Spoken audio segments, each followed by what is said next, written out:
क्योंकि आपका muscle contract किया, ठीक है, एब्डोमेन का मसल कॉन्ट्रैक्ट कर रहा है, ठीक है, तो वहां पे जो वेन्स हैं वो कंस्ट्रक्ट होंगी, तो वहां से ब्लड किधर किधर जा रहा है, हार्ट की तरफ जा रहा है, वो ज्यादा जाएगा, वेनस रिटर्न बढ़ गया, वेनस रिटर्न बढ़ेगा तो कार्डियक आउटपुट बढ़ जाएगा। तो ये आपका एब्डोमिनल कंप्रेशन रिफ्लेक्स समझ आ गया, ठीक है। तो इसमें ये होता है, ठीक है, वैसो कंस्ट्रक्शन होती है, ठीक है। ये वैसे ही वो कहता है इसका इफेक्ट वैसे ही है जैसा कि ठीक है ना। चलो अब आपको ये समझ आ गया। अच्छा आप जरा इसको इधर भी यही हो रहा है, एक्सरसाइज में भी यही हो रहा होता है, ठीक है। एक्सरसाइज क्या हो रहा है, इवन वो कहता है कि अब शुरू नहीं की, सिर्फ वो जो एक anticipation of exercise titans the muscles, ठीक है ना। तो ठीक है ना, अभी एक्सरसाइज शुरू नहीं की, लेकिन ये है कि उसकी जो एंटीसिपेशन होती है ना, ठीक है, उसी में क्या होता है, उसमें आपका मसल की टोन बढ़ती है, मसल की एक टोन बढ़ती है, मसल थोड़ा सा टाइटन होता है, ठीक है। तो मसल टाइटन होने की वजह से क्या होता है कि आपका वो वीनस रिटर्न बढ़ता है। फिर ये है कि आप एक्सरसाइज वगैरह करते हो तो 5 से 7 गुना आपका कार्डियक आउटपुट बढ़ता है ड्यूरिंग एक्सरसाइज, और इस वजह से आपका फिर वो आर्टीरियल प्रेशर तो बढ़ना ही बढ़ना है, कार्डियक आउटपुट बढ़ना है तो आर्टीरियल प्रेशर तो बढ़ना है ना यार, क्या ख्याल है, ठीक है ना। तो हुआ क्या कि आपका मसल कॉन्ट्रैक्ट कर रहा है, मसल कॉन्ट्रैक्ट करता है तो वीनस रिटर्न बढ़ता है, वीनस रिटर्न बढ़ता है तो कार्डियक आउटपुट बढ़ता है, कार्डियक आउटपुट बढ़ता है तो आर्टीरियल प्रेशर बढ़ता है। तो यही हम बात कर रहे हैं, ठीक है। और इस तरह से वो बॉडी को, वैसे भी हम एक्सरसाइज कर रहे हैं तो हमें वैसे भी बॉडी को ज्यादा ब्लड चाहिए था, ठीक है। लेकिन ये है कि ज्यादा ब्लड तो कार्डियक आउटपुट से जाएगा तो सही, लेकिन उसके लिए जरूरी है कि वीनस रिटर्न बढ़ेगा तो कार्डियक आउटपुट बढ़ेगा ना। तो उसके लिए फिर ये है कि मसल जो कॉन्ट्रैक्ट करता है उसी से आपका वीनस रिटर्न बढ़ता है। तो बड़ी आसान सी बातें हैं, ठीक है, ये भी आपको समझ आ गया। अच्छा जी, अब अल्हम्दुलिल्लाह हमारा यहाँ से वीनस रिटर्न, ये एब्डोमिनल कंप्रेशन भी क्लियर हो गया, ठीक है ना। देख लो, increase cardiac output and pressure by skeletal muscle contraction during exercise, ठीक है जी। अब हमारा कुशिंग रिएक्शन भी क्लियर हो गया, हमारा सीनस इस्कीमिया भी क्लियर हो गया, हमारे एट्रिया के हमने पांचों रिफ्लेक्स पढ़ लिए। जब एट्रिया, जब स्ट्रेच एट्रिया पे पड़ता है, इसका मतलब ब्लड बॉडी में ज्यादा है, ठीक है। तो एट्रिया फिर ये 5 काम कराता है, ठीक है। ठीक है ना, ये पांचों क्लियर हो गए आप लोगों को। अच्छा जी, फिर ये कि ये लो प्रेशर रिसेप्टर्स हैं, ये कब एक्टिव होते हैं? जब बॉडी के अंदर ब्लड ज्यादा आ जाए, इंक्रीज इन वॉल्यूम हो जाए, ये भी आपको क्लियर हो गया। फिर आपको पता चल गया कीमो रिसेप्टर कब एक्टिव होते हैं। बड़ी अच्छी से क्लैरिटी आई ना कीमो रिसेप्टर और बैरो रिसेप्टर की, कि ये लो प्रेशर पे ये क्यों एक्ट करता है, ठीक है। अच्छा जी, फिर आपको ये पता चल गया कि लॉन्ग टर्म के अंदर आके बैरो रिसेप्टर आकर आपका क्या करता है, ठीक है, कि लॉन्ग टर्म के अंदर आके ये किडनी के थ्रू एक्ट करता है, ठीक है ना। आपका बाकी बॉडी के अंदर नहीं फिर वैसो कंस्ट्रक्शन कराता, लेकिन ये है कि यहाँ पे आके कराता है। फिर आपको ये भी पता चल गया कि आप जब पोस्चर चेंज हो तो कौन एक्ट करता है और वो कितना इमीडिएटली एक्ट करता है, ठीक है। और वो सारी बॉडी के अंदर वैसे कंस्ट्रक्शन करा के और आपका हार्ट रेट बढ़ाता है अचानक, ताकि ये है कि आपके ब्रेन की तरफ ब्लड प्रेशर कम हो गया, तो ऊपर वाले हिस्से में प्रेशर कम हो गया, तो आपको ब्रेन को नहीं मिलेगा ब्लड, ब्रेन को ब्लड नहीं मिलेगा, आप बेहोश हो जाओगे। तो उसको इमीडिएटली इतना प्रेशर कौन बढ़ाता है कि ताकि ऊपर वाले हिस्से में ब्लड प्रेशर ना कम ना हो, ये कराता है बैरो रिसेप्टर आपका। अब आपको अच्छा फील हो रहा है, बैरो रिसेप्टर क्लियर हुआ आपका कि बैरो रिसेप्टर जो हैं वो कहाँ कहाँ पे पाए जाते हैं, कौन सी नर्व्स के जरिए जाते हैं, ठीक है जी। फिर आपको पता चला कि ये पहले कौन एक्ट करता है, पहले ठीक है ना, पहले कौन एक्ट करता है, पहले करोटिड वाला एक्ट करता है जो इतने वाले प्रेशर पे एक्ट करता है। फिर ये आपका कौन एक्ट करता है, फिर आपका एओर्टिक इस प्रेशर पर एक्ट करता है, ठीक है ना।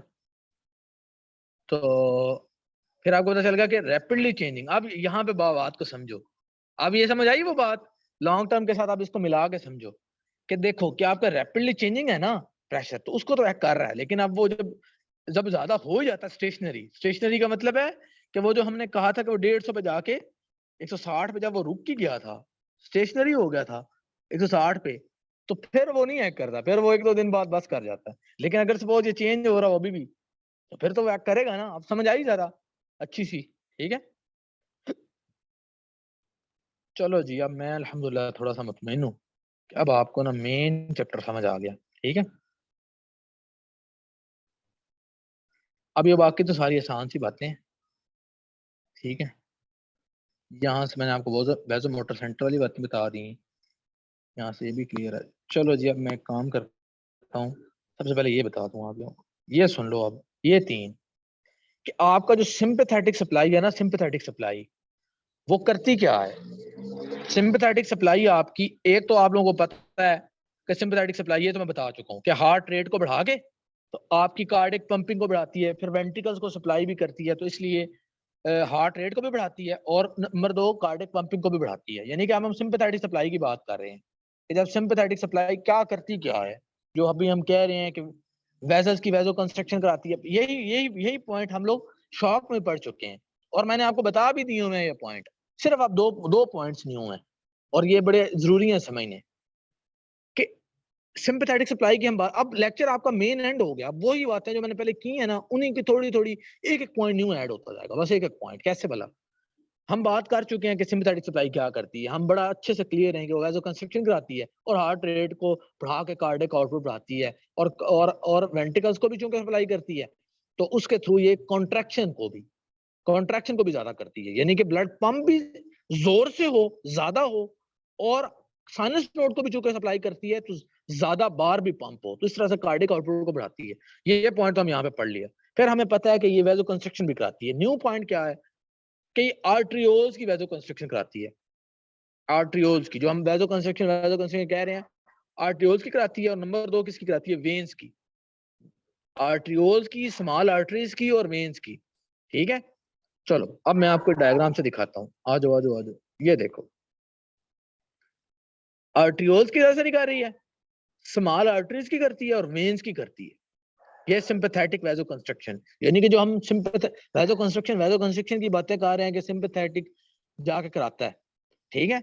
तो अब हम बात करने लगे हैं कि ये किसकी आखिर कैपिलरीज ब्लड वेसल तो बहुत सारी हैं, और एक और पॉइंट याद रखना कि कैपिलरीज की नहीं कराता, कैपिलरीज की नहीं कराता ये सिंपैथेटिक वैजो कंस्ट्रक्शन, याद रहेगा ये बात कि कैपिलरीज की नहीं कराता। ये पॉइंट कहाँ पे लिखा हुआ है, ये लिखा हुआ है एक्सेप्ट द कैपिलरीज, कैपिलरीज की नहीं कराता। अब ये जो लिखा हुआ है ना सारी बातें, अब ये जो सारी बातें लिखी, अब आपने मैंने आपको सारी ये बता दी कैसे भला। अब सुनो सुनो सुनो सुनो सुनो, अब देखो, अब जब ये वेन्स की वैजो कंस्ट्रक्शन कराता है ना, तो जैसे आपके वो एब्डोमिनल मसल जब कॉन्ट्रैक्ट करते तो वेनस रिटर्न बढ़ती थी ना, तो वेन्स की इसलिए कंस्ट्रक्शन कराता है ताकि वेनस रिटर्न बढ़े, ठीक है। अपनी या फिर आर्टरियोल्स की वैजो कंस्ट्रक्शन किस लिए कराता है, वो ये इसलिए कराता है क्योंकि जब इनकी कंस्ट्रक्शन करता है तो क्या होता है, पेरिफेरल रेजिस्टेंस बढ़ती है, रेजिस्टेंस बढ़ता है, आर्टेरियल प्रेशर बढ़ता है। ये बात मैं आपको बता चुका हूँ कि जब वो कंस्ट्रक्शन कराता है ना स्मॉल आर्टरीज की आर्टरियोल्स की, उससे क्या होता है, पेरिफेरल रेजिस्टेंस बढ़ती है, पेरिफेरल रेजिस्टेंस बढ़ती है तो आपका आर्टरी, अब आपको सिंपैथेटिक बात समझ आई, सिंपैथेटिक सप्लाई कब एक्टिव होती थी भला, कब एक्टिव होती थी बताओ, जब आर्टेरियल प्रेशर क्या होता था, कम होता था, तभी एक्टिव होती थी, ठीक है। तभी एक्टिव होती थी और क्या करती थी, कार्डियक आउटपुट बढ़ाती थी, हार्ट रेट बढ़ाती थी, ठीक है। तो कार्डियक आउटपुट तो बढ़ानी है, वेंट्रिकल्स को तो ये कह रही है काम ज्यादा करो, तो जरूरी नहीं है कि वेंट्रिकल्स ने फिर नहीं कहना कि भाईजान कार्ड वीनस रिटर्न तो बढ़ाओ, फिर मैं कार्डियक आउटपुट बढ़ाऊंगा। तो उसके लिए भी इंतजाम करती है वेन्स को कॉन्स्ट्रक्ट करके। अब समझ आई, थोड़ी थोड़ी समझ आ रही है, क्या ख्याल है, आ रही हैं बातें समझ, कि उधर से वेंट्रिकल्स को तो ये बड़ा भाग के कह रही है कि वेंट्रिकल्स ये लो काम करो कि तुम ना ये लो ज्यादा पंप करो, ज्यादा पंप करो। तो क्या वेंट्रिकल्स ने कोई वेंट्रिकल्स ने नहीं कहना कि यार मैं फ्रैंक स्टार्लिंग मैकेनिज्म को फॉलो ना करूं, हैं, मैं तो उतना ब्लड पंप करूंगा जितना मेरे पास आएगा। तो फ्रैंक स्टार्लिंग मैकेनिज्म क्या कहता है, जितना ब्लड आता है उतना पंप होता है। तो आने के लिए जरूरी नहीं है कि फिर ये वेन्स को भी कंस्ट्रक्ट करे, ताकि ये है कि ब्लड उधर जाए भी ज्यादा। क्या ख्याल है, फिर वो काम ये ऐसे करती है, ठीक है। समझ आ गई कि ये कब एक्टिव होती थी। अब बताओ सिंपैथेटिक सप्लाई कब एक्टिव होती थी, जब ब्लड प्रेशर कम होता था, फिर ये ब्लड प्रेशर को, फिर ये आपके ब्लड प्रेशर को कैसे बढ़ाती थी, आपका हार्ट रेट बढ़ता था तो ब्लड प्रेशर बढ़ता था आपका, क्योंकि उससे कार्डियक आउटपुट बढ़ता है। फिर ये है कि वेंट्रिकल्स की पंपिंग बढ़ाती है तो उससे कार्डियक आउटपुट बढ़ता है तो ब्लड प्रेशर बढ़ता है। फिर ये क्या करती है कि उसका नाम के वैजो कंस्ट्रक्शन करा के टोटल पेरिफेरल रेजिस्टेंस को बढ़ा के वैजो कंस्ट्रक्ट आपका आर्टेरियल प्रेशर बढ़ाती है। फिर उसका नाम क्या, चूंकि वेंट्रिकल्स ने ज्यादा पंप करना है ब्लड, तो फिर ये इंतजाम करती है उनको विनस रिटर्न बढ़ा के, वो काम ऐसे करती है, ठीक है जी। अब आपका अल्हम्दुलिल्लाह से थोड़ा और चीजें क्लियर हो गई, ठीक है। अच्छा एक और बात, वैजो मोटर सेंटर को काबू करने वाले भी इससे भी बड़ी चीजें हैं। चलो पहले मैं ये थोड़ी सी यहाँ से बातें बता दूं, ठीक है। बल्कि एक मिनट यहाँ से पहले मैं थोड़ी सी बातें बताऊं, यहाँ से कि ये जो आपकी आपकी जो वैजो कंस्ट्रक्शन वाली है ना, वैजो कंस्ट्रक्शन वाली, ठीक है, मतलब सिंपैथेटिक सप्लाई जो जा रही होती है कंटिन्यूस जा रही होती है, कंटिन्यूस पार्शियल कॉन्ट्रैक्शन रखती है आपकी ब्लड वेसल्स की, यानी कि उसकी एक टोन रखती है, ठीक है।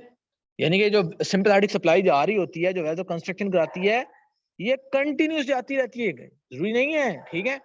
उससे क्या होता है, उससे ये होता है, यानी कि देखो स्लो फायरिंग होती रहती है, ठीक है। उससे क्या होता है, आपकी वो वेजल की टोन रहती है, वेजो मोटर टोन, यानी कि वेजो मोटर टोन को मेंटेन रखने के लिए उसको जरूरी है वो थोड़ा कॉन्स्ट्रिक्ट रहे वेजल आपकी।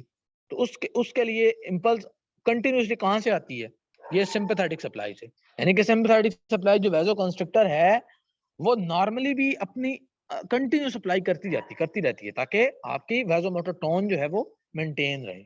अब आपको याद आना चाहिए फौरन इमीडिएटली, क्या याद आना चाहिए, न्यूरोजेनिक शॉक याद आना चाहिए। न्यूरोजेनिक शॉक में मैंने क्या कहा था कि उसमें क्या होता है, उसमें आपकी वेजोमोटर टोन ये चली जाती है, ये चली जाती है, जो नॉर्मल एक टोन होती है वो चली जाती है, ठीक है। क्योंकि आपका या तो ब्रेन डैमेज हो गया आपका, या वेजोमोटर सेंटर ही डैमेज हो गया। और वेजोमोटर सेंटर ने तो नॉर्मल भी स्लो स्लो इंपल्स भेजनी थी उसकी वेजोमोटर टोन मेंटेन रखने के लिए, वेजोमोटर सेंटर ने भेजनी थी अपने कंस्ट्रक्टर एरिया से, ताकि ये है कि उसकी टोन मेंटेन रहे। तो अगर आपका न्यूरोजेनिक शॉक में यही तो होता है, ये नॉर्मल टोन चली जाती है, जिससे ये होता है कि आपके वेसल जो है वो बिल्कुल डायलेट करके वीनस पूलिंग होना शुरू हो जाती है उसमें।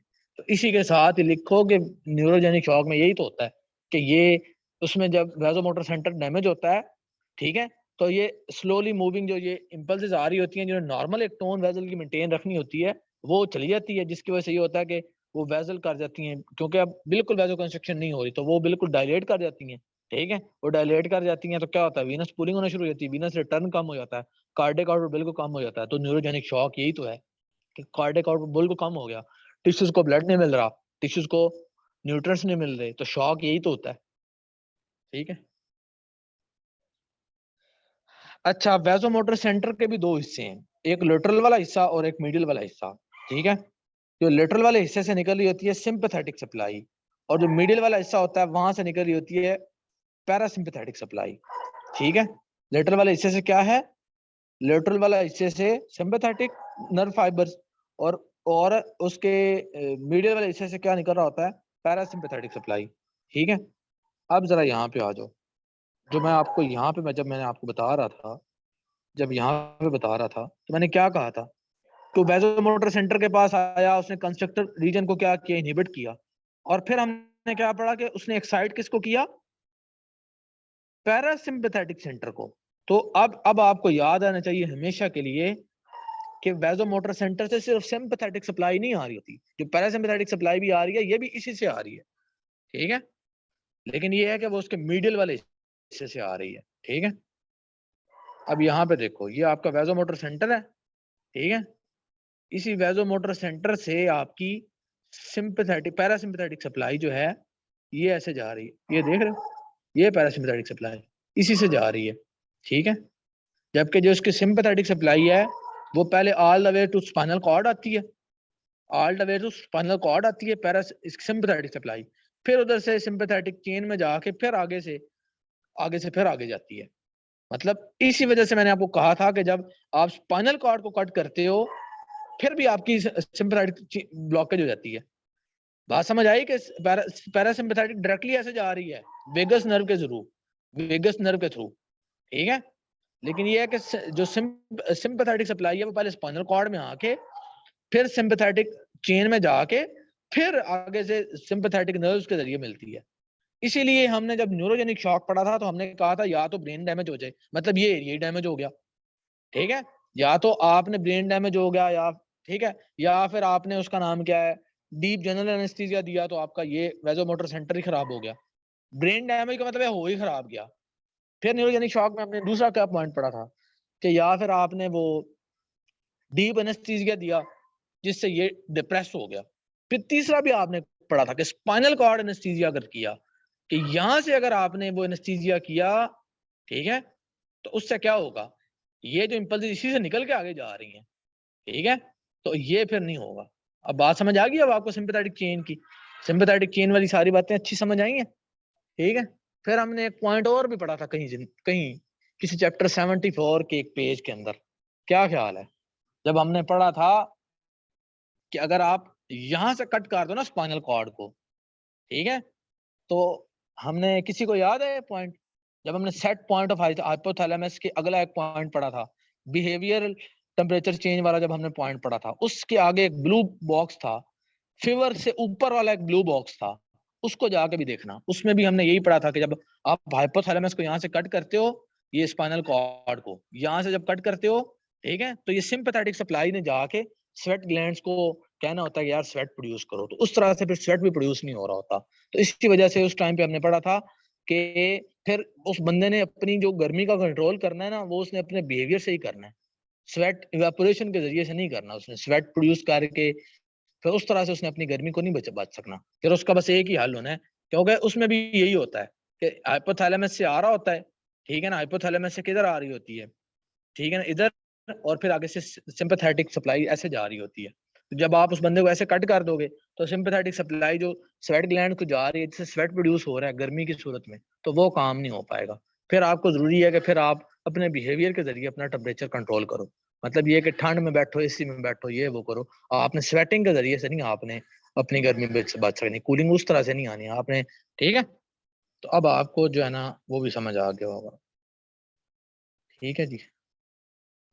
अच्छा, अब यहाँ से एक और बात देखो कि वैसोमोटर सेंटर को ना, ये सारा नहीं आप लोगों ने पढ़ना, ये याद रखना, सारा नहीं पढ़ना आप लोगों ने, एक जितना मैं बता रहा हूँ उतना पढ़ना है कि वैसो अब आपका एक सवाल चाहिए कि वैसो मोटर सेंटर इसका मतलब है अपना माई बाप खुद है? नो, वैसो मोटर सेंटर को भी इवन ऊपर से सिग्नल आ सकते हैं। वैसे तो नॉर्मली ये खुद भी कर लेता है, लेकिन ये उसको भी ऊपर से सिग्नल आ सकते हैं। वो कैसे? हाइपोथैलेमस से। हाइपोथैलेमस भी इसको एक्साइट या इनहिबिट कर सकता है। और हाइपोथैलेमस का भी कौन सा, ठीक है ना, हाइपोथैलेमस का जो, अब ठीक है, ये बात समझ आ गई। पहले हाइपोथैलेमस को कंट्रोल या इसको एक्साइट या इनहिबिट कर सकता है। अब ये आगे याद रखना कि हाइपोथैलेमस का जो पोस्टीरियर लेटरल वाला पोर्शन है ना, वो इसको एक्साइट कराता है। एक्साइट का मतलब ये है कि इसमें से सिंपैथेटिक सप्लाई को जनरेट कराता है, यानी कि वैसो कंस्ट्रक्शन करता है। ठीक है, जबकि हाइपोथैलेमस का जो इंटीरियर पोर्शन है ना, वो इससे वेसोडाइलेशन कराता है। या मेरा खुदाया, अब मजा आना है। अब बातें, अब पीक अब ये है, जिसने ये पीक पकड़ ली वो फिर बहुत हैवी बच्चा है। देखो, पहले हमने बातें की कि ये जो आपका वैसो मोटर सेंटर है, ये वैसो कंस्ट्रक्शन कराता है। ठीक है, फिर जब वैसो कंस्ट्रक्शन ना हो, यानी कि जब सिंपैथेटिक सप्लाई ना भेजे वैसो कंस्ट्रक्शन वाली, तो उस टाइम पे क्या होता है? उस टाइम पे वैसोडाइलेशन होती है। ठीक है, ये तो अभी तक हम पढ़ चुके हैं। ठीक है, अब मैं क्या बता रहा हूँ, अब मैं हाइपोथैलेमस का रोल बता रहा हूँ कि हाइपोथैलेमस जो है वो अपने पोस्टीरियर लेटरल पोर्शन के जरिए से इसको इसको क्या कहता है? इसको कहता है कि यार सिंपैथेटिक सप्लाई भेजो, वैसो कंस्ट्रक्शन कराओ। और अपने इंटीरियर पोर्शन के जरिए से क्या करता है? इसकी सिंपैथेटिक सप्लाई को इनहिबिट करता है, यानी कि वैसोडाइलेशन कराता है। ये पॉइंट है बस। तो इसलिए इंटीरियर हाइपोथैलेमस जो है वो वैसोडाइलेटर सेंटर है उसके अंदर, इंटीरियर हाइपोथैलेमस के अंदर। जबकि पोस्टीरियर लेटरल जो हाइपोथैलेमस के अंदर एक वैसो कंस्ट्रक्टर रीजन है। वैसो रीजन आगे क्या करता है? वो आके हाइपोथैलेमस आके आपके इसको वैसो मोटर सेंटर को एक्साइट करता है, इससे इससे सिंपैथेटिक सप्लाई भिजवाता है। ठीक है, और उस सिंपैथेटिक सप्लाई के जरिए से वैसो कंस्ट्रक्शन करता है। ठीक है, और वैसो डायलेशन के, जब वैसो डायलेशन करनी होती है उस टाइम पे क्या करता है? उस टाइम पे इसको आके इनहिबिट करता है। ये इंटीरियर पोर्शन हाइपोथैलेमस किसको? वैसो मोटर सेंटर को। इसको इनहिबिट करेगा तो सिंपैथेटिक सप्लाई आगे नहीं जाएगी, तो वैसो डायलेशन हो जाएगी। ठीक है, यहाँ पे सिर्फ ये पॉइंट है। ठीक है, ये नहीं आप लोगों ने पढ़ना, यहाँ पे पूरे पे काटा कर दो। ठीक है, ये भी काटा कर दो। ठीक है, अच्छा, ये एक ना बड़ा इंपॉर्टेंट है, बहुत इंपॉर्टेंट है, इसको ये बहुत ज्यादा अच्छा करना है आप लोगों ने। Vaso vagal syncope, emotional fainting. जब इमोशनल फेंटिंग होती है, बंदे को अचानक खबर मिलती है तो फेंट कैसे होता है? तो इसके अंदर होता ये है बेसिकली, यहाँ से आप लोग पढ़ो। ठीक है, ओहो,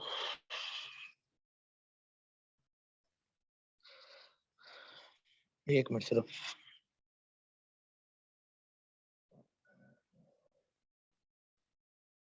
बल्कि एक मिनट रुक जाओ, पहले इससे पहले ना मैं ये पहले आपका ये पेज रन करा लूं, फिर मैं वो बताता हूँ। ठीक है, पहले यहाँ पे देखो कि नॉरएपिनेफ्रिन जो होती है, यानी कि जो सिंपैथेटिक सप्लाई से जो जाके आगे से न्यूरोट्रांसमीटर होता है, यानी कि सिंपैथेटिक सप्लाई ने जाना है ना, तो उसने जाके जो मसल पे एक्ट करना है, तो वो उसने कैसे करना है? नॉरएपिनेफ्रिन के जरिए। यार ये बड़ी आसान बातें हैं, याद करो, जब स्मूथ मसल जब हम पढ़ रहे थे, स्मूथ मसल, तो हमने उसमें नॉरएपिनेफ्रिन एपिनेफ्रिन नहीं पढ़ा था? याद करो, याद करो, याद करो। तो लेकिन नहीं, एपिनेफ्रिन नहीं, क्योंकि नॉरएपिनेफ्रिन जो होता है ये हार्मोन भी होता है, न्यूरोट्रांसमीटर भी होता है। हार्मोन भी और न्यूरोट्रांसमीटर भी। जबकि एपिनेफ्रिन है वो सिर्फ और सिर्फ हार्मोन होता है। तो ये जो सिंपैथेटिक वेजो कंस्ट्रक्टर जो होता है ना, ये जब मसल के लेवल पर जाता है, यानी कि सिंपैथेटिक सप्लाई जा रही है ना, उसने मसल को जाके कहना है ना कि यार कंस्ट्रक्ट करो। कौन से मसल को? वेजल के मसल को, वेजल आर्ट्रियोल्स को, वेन्स को, स्मॉल आर्टरीज को, जो को जाके कहता है कि कंस्ट्रक्शन करो। तो उस टाइम पे वेन नर्व ने क्या करना होता है? न्यूरोट्रांसमीटर रिलीज करना होता है मसल को कहने के लिए। ठीक है, न्यूरोमस्कुलर जंक्शन याद करो, न्यूरोट्रांसमीटर जाता है, तो वो कौन सा न्यूरोट्रांसमीटर जाता है? नॉरएपिनेफ्रिन जाता है। ठीक है, ये भी क्लियर हो गया। फिर ये कि सिंपैथेटिक सप्लाई एक तो खुद आके सेंड कर रही है नॉरएपिनेफ्रिन, फिर ये है कि एड्रिनल मेडुला पे भी जाके एक्ट करती है, और एड्रिनल मेडुला से भी एपिनेफ्रिन और नॉरएपिनेफ्रिन सेक्रेट कराती है। एग्जैक्टली यही काम उधर भी हो रहा था, स्वेटिंग में भी। उधर भी क्या हो रहा होता है कि एक तो आपकी सिंपैथेटिक सप्लाई आके खुद भी स्वेट ग्लैंड के ऊपर एक्ट कर रही होती है। स्वेट ग्लैंड के ऊपर, और उसको आके कह रही होती है कि स्वेट प्रोड्यूस करो। नंबर 2 कहाँ, वो एड्रिनल मेडुला के पास भी जाती है और उसको कहती है अपने नॉर एपिनेफ्रिन सेक्रेट करो, और उसके उससे फिर जो एपिनेफ्रिन और एपिनेफ्रिन सेक्रेट होता है वो भी फिर स्वेट ग्लैंड के पास जाता है और जाके फिर मजीद स्वेटिंग कराता है। तो यही काम यहाँ पे भी होता है कि ये खुद भी करता है और फिर एड्रिनल मेडुला से भी जाके एपिनेफ्रिन और एपिनेफ्रिन जनरेट करवाता है। ठीक है जी। लेकिन एक बात याद रखना, ये अब पॉइंट है, बहुत इंपॉर्टेंट पॉइंट, अल्लाह करे कि आप इस पॉइंट को समझ जाएं कि जो एपिनेफ्रिन होता है ना, ठीक है, एपिनेफ्रिन का वेजोडाइलेशन वाला इफेक्ट भी होता है, यानी कि ठीक है ना, ये पॉइंट समझना, क्योंकि मसल के पास ना बीटा एड्रिनर्जिक रिसेप्टर भी होते हैं, ठीक है, with dilates other than constructs certain vessels. यानी कि मैं आप कहना ये चाह रहा हूं कि आपका ये जो होता है ना, क्या नाम है इसका, आपका सिंपैथेटिक फाइबर्स हैं, जिसको हम कह रहे हैं कि ये देखो, अब यहाँ से देखो, इसके सिंपैथेटिक नर्व जो है वैसे कंस्ट्रक्शन कराती हैं। अब ये पीक है आप लोगों की कि इनके अंदर कुछ वेजोडाइलेटर फाइबर्स भी होते हैं, इनके अंदर कुछ, यानी कि कंस्ट्रक्टर फाइबर्स ट्रूमेंडस होते हैं, लेकिन थोड़े से वेजोडाइलेटर फाइबर्स भी होते हैं। अब सवाल ये आता है कि ये वेजोडाइलेटर फाइबर्स किसके लिए इन्होंने रखे हुए हैं। बेसिकली जब मेरी बात सुनो, जब एक्सरसाइज हो रही है, ठीक है, तब मसल की तो इसने क्या करना होता है, मसल की जरूरी नहीं है कि मसल की तो वेजोडाइलेशन हो मेरे भाई। मसल देखो, एक्सरसाइज हो रही है, आपका ब्लड प्रेशर बढ़ रहा है, ठीक है, आपका ब्लड प्रेशर, ठीक है ना। अब देखो इसने इसने यानी कि इसने क्या करना है, इसके पास थोड़े से सिंपैथेटिक नर्व्स के पास थोड़े से वेजोडाइलेटर फाइबर भी होते हैं। यहाँ से ये पॉइंट देख लिया अब आप लोगों ने, ठीक है, कि सिंपैथेटिक नर्व्स के अंदर ही दो किस्म के फाइबर्स होते हैं, एक वेजोडाइलेटर फाइबर्स और एक वेजो कंस्ट्रक्टर फाइबर्स, ठीक है। अच्छा, जो वेजोडाइलेटर फाइबर्स होते हैं वो क्या सिक्रेट करते हैं, वो एपिनेफ्रिन सिक्रेट करते हैं, ठीक है, और वो फिर आगे से जाके बीटा एड्रिनर्जिक रिसेप्टर पर जाके बाइंड करके वेजोडाइलेशन कराता है। और ये जो होते हैं आपके, क्या नाम है इनका, ये जो नॉन एपिनेफ्रिन सिक्रेट हो रहा होता है, ये क्या करता है, ये अल्फा एड्रिनर्जिक रिसेप्टर पर जाके करके तो वेजो कंस्ट्रक्शन करता है। सिर्फ ये इतना सा पॉइंट है कि अल्फा एड्रिनर्जिक रिसेप्टर्स होते हैं नॉन एपिनेफ्रिन के लिए, और वो क्या करते हैं, वो फिर आगे से जनाबे वाला वेजो कंस्ट्रक्शन करते हैं। लेकिन अभी हम पढ़ रहे हैं कि एपिनेफ्रिन भी सिक्रेट होता है, जो कि उन वो सिंपैथेटिक फाइबर्स ही रहे हैं, ठीक है, लेकिन वो उनमें सिक्रेट करते हैं जहाँ पे हमने वेजोडाइलेशन करानी होती है, जैसा कि मसल के अंदर, ठीक है। ये देखो अब कि आपका एपिनेफ्रिन सिक्रेट हुई, बीटा एडिनर्जिक रिसेप्टर किसके अंदर थे, मसल के अंदर, क्योंकि आपके एक्सरसाइज के दौरान आप ये चाहते हो कि आप मसल जो है ना वो आपका क्या करे, वो तो वेजोडाइलेट करे यार। तो उस टाइम पे फिर वो जो सिग्नल आ रहे होते हैं वो क्या करते हैं, वो फिर आपकी बीटा एडिनर्जिक रिसेप्टर के जरिए से आपके ये जो है ना आपकी क्या करते हैं, वेजोडाइलेशन कराते हैं। ये भी पॉइंट क्लियर हो गया अब आप लोगों को। अब आपको एक सिर्फ न्यू पॉइंट पता चला है, वो क्या पता चला है कि सिंपैथेटिक जो है ना वो वेजोडाइलेशन भी करा सकता है, बस ये पॉइंट था। और वो आपको पता चल गया कि उसमें उसके पास एक तो उसके पास फाइबर्स भी हैं, सिंपैथेटिक वेजोडाइलेटर फाइबर्स, और नंबर 2 पॉइंट ये पता चल गया कि उनमें जो वो सिगरेट कर रहे होते हैं वो एपिनेफ्रिन सिगरेट कर रहे होते हैं। और फिर उनको उनको फिर आपको आगे भी पॉइंट पता चल गया कि उनके लिए बीटा एडिनर्जिक रिसेप्टर्स होते हैं मसल के पास, ठीक है। चलो जी, ये भी बातें आप लोगों को क्लियर हो गई। अब जरा यहाँ पे अब आपको वेजो वेगल सिंक को अब आपको समझ आएगा, ठीक है। ये देखो अब हुआ क्या है, ठीक है ना, आपके सेरेब्रल कॉर्टेक्स के अंदर इमो डिस्टर्बेंस आई, डिस्टर्बिंग थॉट्स आए सेरेब्रल कॉर्टेक्स के पास, ठीक है। उधर से क्या हुआ, इधर से ही देन गोज टू, अब आपको मैंने बताया कि एंटीरियर हाइपोथैलेमस के अंदर वेजोडाइलेटरी सेंटर होता है, बताया ना अभी थोड़ी देर पहले। तो सेरेब्रल कॉर्टेक्स से इंपल्स जाती हैं हाइपोथैलेमस के पास, उसके एंटीरियर हाइपोथैलेमस के पास। एंटीरियर हाइपोथैलेमस में क्या होता है, वेजोडाइलेटरी सेंटर। ये सिग्नल किसको भेजता है, ये अब बड़े मजे का पाथ है, ये मैंने आज आप लोगों से ड्रा करवाना है। इमोशनल फेंटिंग के थॉट्स कहाँ पे आ रही हैं, मतलब आप बैठे हो अचानक आप इमोशनल फेंटिंग, आपकी जो थॉट्स होती हैं वो इसमें चलती हैं कॉर्टेक्स में। उधर से इंपल्स आई राइट एंटीरियर हाइपोथैलेमस के अंदर, एंटीरियर हाइपोथैलेमस के अंदर क्या होता है, वेजोडाइलेटरी सेंटर। वो सिग्नल किसको भेजता है, वो आपके vagal centre of medulla, vagal centre, ठीक है ना। वेगल सेंटर का क्या मतलब है, वेगल सेंटर का मतलब है आपके वेजो मोटर सेंटर का मीडियल वाला पोर्शन, जिसने आगे से वेगस नर्व सेंड करनी है, ठीक है ना, जिसने आगे से वेगस नर्व सेंड करनी है हार्ट को। तो इस तरह से क्या होगा, जब हार्ट को वेगस नर्व सेंड करेगा तो आगे से क्या होगा, हार्ट रेट कम हो जाएगा। यानी कि एक तो आपका हार्ट रेट कम हो गया इसकी वजह से, ये आपके अजीब से बातें सोचने की वजह से, या अचानक एक जो आपको इमोशनल हुआ है, आपका हार्ट इस तरह से कम हुआ है, ठीक है। फिर नंबर 2 बात ये है कि आपका फिर मजीद क्या हुआ है, मजीद ये हुआ है कि आपको सिंपैथेटिक जो वेजो रिलेटर नर्व्स नहीं थी, ठीक है, उन्होंने क्या किया, उन्होंने मसल के अंदर जितनी भी वो थी ना वेजल्स, उनकी वेजो डायलेशन करा दी। वेजो डायलेशन से क्या होगा, आपका बीपी कम हो गया। हार्ट रेट कम होने से क्या होगा, हार्ट रेट कम, कार्डियक आउटपुट कम, तो बीपी कम, आर्टेरियल प्रेशर कम। वेजो डायलेशन हो गई, टोटल पेरिफेरल रेजिस्टेंस कम हो गई, तो आर्टेरियल प्रेशर कम। तो आर्टेरियल प्रेशर इतना कम हो जाता है कि आपके ब्रेन को ब्लड ही नहीं पहुंचता, जिसकी वजह से आप अनकॉन्शियसनेस में चले जाते हो। अब मजा आया, मुझे तो बहुत मजा आया यार। कैसे भला, देखो आपने अजीब अजीब बातें सोची, आपका सेरेब्रल कॉर्टेक्स जो था वो ठीक है, उधर से सिग्नल किसके पास गए, एंटीरियर हाइपोथैलेमस के पास गए, क्योंकि उसके अंदर वेजोलेटर सेंटर होता है। वहां सिग्नल कहाँ पे गए, वहां सिग्नल गए आपके वेजोमोटर सेंटर के अंदर। वेजोमोटर सेंटर के अंदर क्या कहाँ पे गए, वेजोमोटर सेंटर के लेटर वाले पोर्शन पर कि मीडियल वाले पोर्शन पर, मीडियल वाले पोर्शन पर, क्योंकि मीडियल वाले पोर्शन से क्या आ जाता है, वेगस नर्व जाती है, पैरासिम्पैथेटिक फाइबर जाते हैं, ठीक है।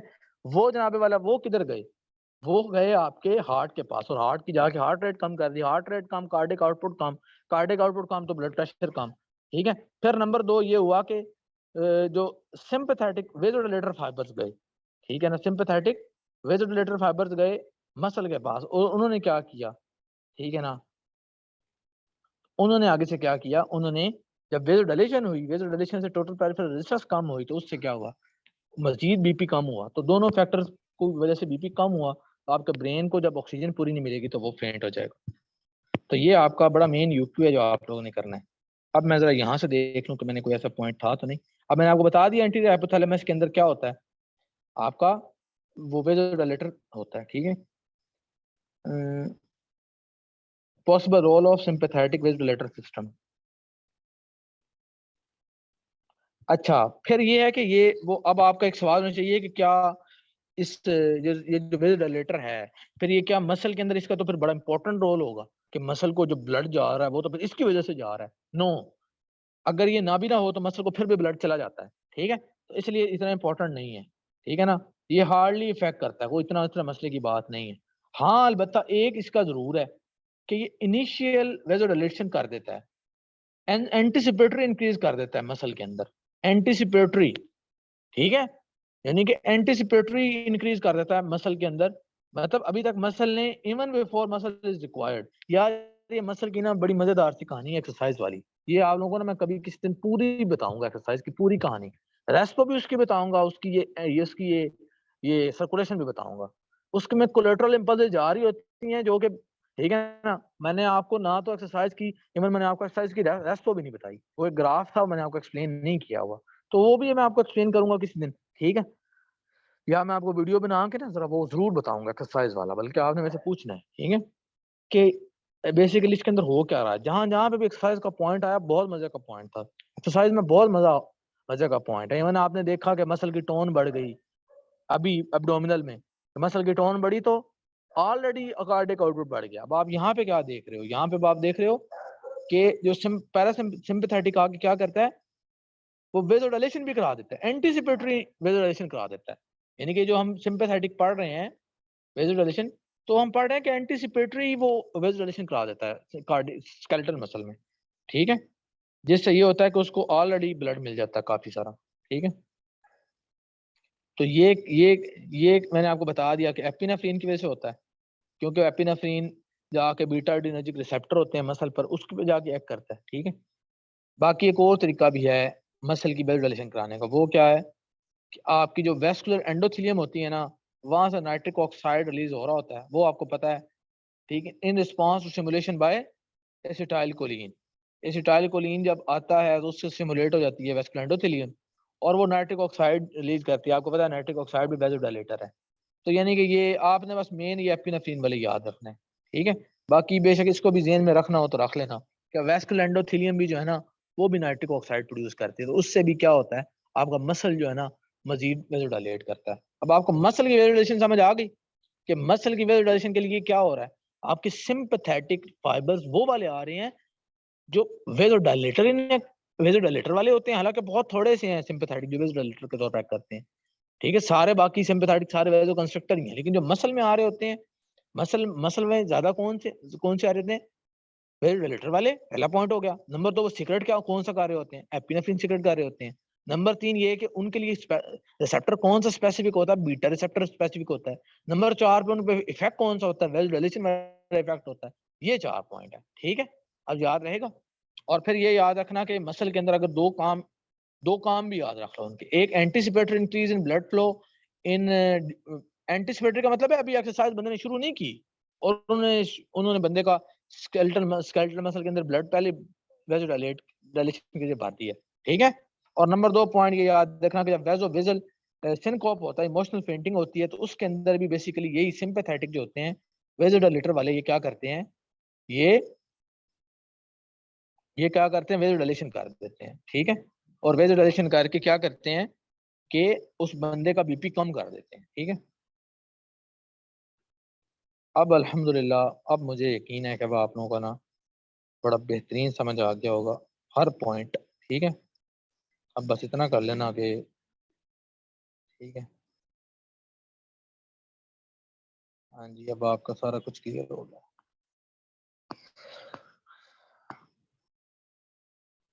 हाँ जी, बस रिकॉर्डिंग रोक दें जी, क्या नाम है आपका।